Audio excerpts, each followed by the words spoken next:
What if the South's entire defense of Vicksburg was built on lies? Lies so powerful they blinded an army to the hurricane of steel and will charging toward them, led by Ulysses S. Grant. Today, we expose the 5 fatal myths the Confederacy believed at Vicksburg, and how Grant shattered every single one in days, changing the Civil War forever. Smash that like button and subscribe right now to join our History Detective Squad. You won't want to miss this revelation. Ready to uncover the truth they buried? Let's go. The Union's push to take Vicksburg faced repeated hurdles. It started in May 1862 with a failed naval strike against Confederate guns. Summer offensives also stalled, leading to Ulysses S. Grant taking command as winter approached. Engineers then launched a bold scheme: dig a canal beside the city to reroute the Mississippi River and bypass Vicksburg's forts. Military leaders hoped shifting the river would make Vicksburg irrelevant. But tropical diseases like malaria and dysentery, plus brutal heat, soon halted the work, sickening workers. When January arrived, Grant restarted digging under President Lincoln's close watch, with daily updates sent to the White House. Though Grant doubted the canal would work, he saw value in keeping troops busy and battle-ready for spring. From January to March 1863, 5 more attacks, including a Yazoo River naval move, failed to crack Vicksburg's defenses. Grant later called these reconnaissance that proved the city's near-total invulnerability. As digging continued into March, river surges broke through barriers, flooding the unfinished canal. Union engineers used steam dredges to clear the channel, but Confederate spotters on the bluffs quickly targeted them with deadly accurate fire.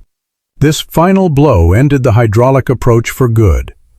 With options fading, General Grant made a daring pivot, a full land assault from Vicksburg's eastern side. To pull off this flanking move, his army needed to slip behind Confederate lines. Troops marched south along the river's west bank, but crossing required naval help. Rear Admiral David Porter's fleet was critical here. On April 16th, under heavy Confederate fire, Porter steered his ironclads past Vicksburg's forts in a risky night run. Early tries to land at Grand Gulf failed, pushing Union forces downstream to Bruinsburg. The April 30th river crossing there started Grant's invasion of Confederate Mississippi. While future supply lines would matter later, troops now lived off what they carried. History shows Grant's ironclad confidence here came from past experience.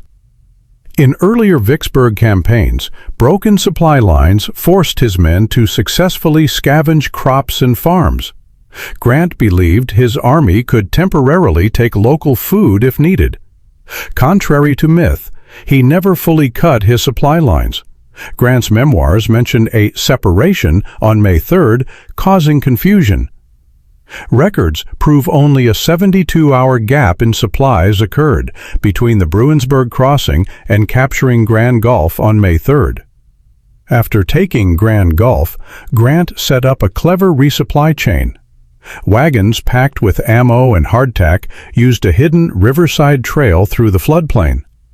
Critics, like General Sherman, warned this thin route couldn't feed 50,000 men and urged a pause. Grant's reply clarified his plan. Combine carried rations with local food to keep troops moving. Bread and coffee would maintain fighting spirit until full supplies returned. This gamble showcased Grant's adaptability and won the campaign. Though Vicksburg was the ultimate goal, Grant stayed disciplined. His first Mississippi target became Port Gibson because it controlled roads linking Grand Gulf to Jackson. Seizing this hub would give the Union command of the Southern Railroad, Vicksburg's vital supply artery.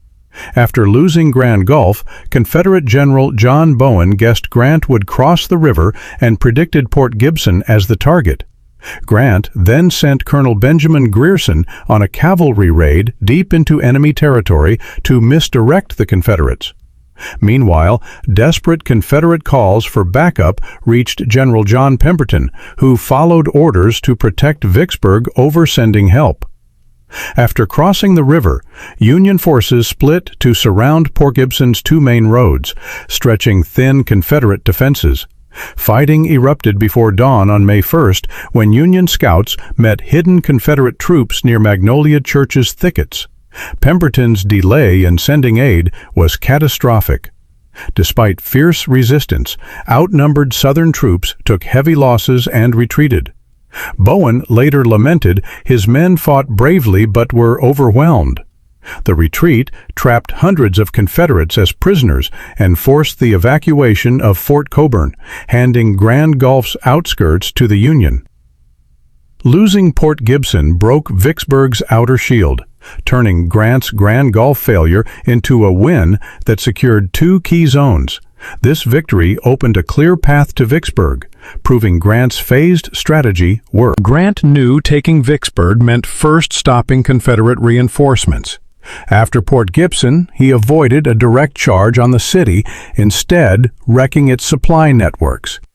His eastern flank plan relied on cutting enemy logistics before the final blow. The Southern Railroad of Mississippi was key. Intel showed General Joseph Johnston had reached Jackson with troops meant for Vicksburg, raising urgency. Grant instantly saw Johnston's force as the main threat. Luck struck when Johnston, wrongly thinking Vicksburg couldn't be held, pulled his men back to Canton, leaving Jackson open. On May 14th, Grant's army took Mississippi's capital, destroying war factories and rails to cripple Confederate use. Union spies later intercepted Johnston's orders, telling Pemberton to march toward Clinton. Though Grant knew Johnston's real spot, he sped up operations to block the Confederate armies from uniting. Historians believe Johnston's plan was to sacrifice Vicksburg to lure Union forces into kill zones. Pemberton, though, stayed fixated on defending Vicksburg, expecting reinforcements before siege.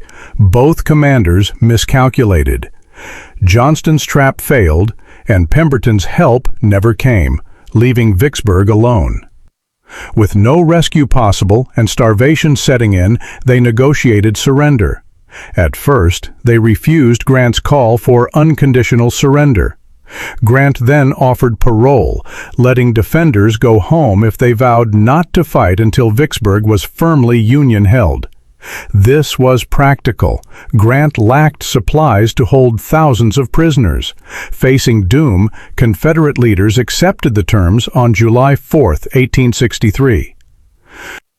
This surrender gave the Union total control of the Mississippi River, splitting the Confederacy in two.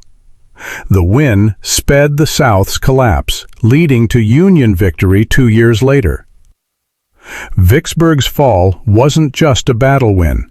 It was the moment Confederate myths broke against Grant's unstoppable truth. But here's the burning question. If the South had faced those lies earlier, could they have survived? Or was Vicksburg doomed from the start? What was the one fatal mistake that sealed their fate? Debate me in the comments below. And if this truth bomb rocked your view of history, smash that share button, subscribe for more mind-blowing deep dives, and ring the bell so you never miss our next mission into the past. Stay curious. Until next time.